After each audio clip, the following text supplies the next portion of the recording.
नमस्कार मित्रांनो, श्रीकृष्णाची क्रीडाभूमी म्हणजेच रमण रेती गोकुळपासून अवघ्या 2-2.5 किलोमीटर अंतरावर असणाऱ्या या ठिकाणची रेती अतिशय मऊ सोनेरी रंगाची आहे। या रेतीमध्ये भाविक श्रद्धेने लोळतात, खेळतात, वेगवेगळ्या क्रीडा करतात। या ठिकाणी आम्ही पंचमुखी महादेव या ठिकाणी बनवला जातो आहे।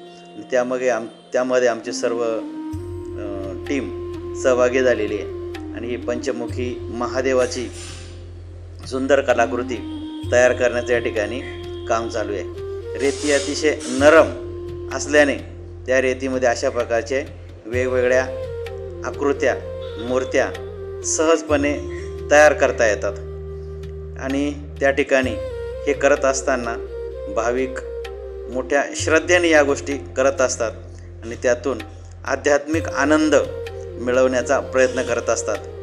या ठिकाणच्या या कृती लहान मुलांसारख्या जरी वाटल्या, परंतु यातून मिळणारा आनंद जो आहे तो खरोखर अवर्णनीय असा आनंद आहे आणि आम्ही देखील या आनंदाची अनुभूती या ठिकाणी घेतली आणि या पंचमुखी महादेव बनवण्याच्या कृतीमध्ये आम्ही देखील सहभागी झालो आणि अशा प्रकारचे हे पंचमुखी महादेवाची सुंदर कलाकृती या ठिकाणी साकार केलेली आहे।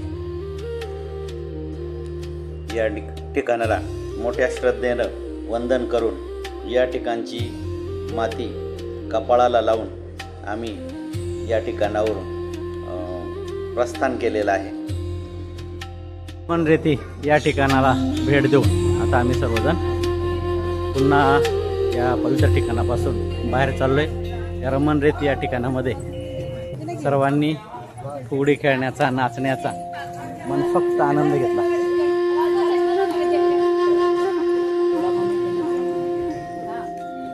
हे ठिकाण 12 ते 4 या वेळेमध्ये बंद राहतं। या वेळेमध्ये श्रीकृष्ण भगवान यांच्या विश्रांतीचा वेळ असतो, त्यामुळे या वेळेत ते बंद असतं।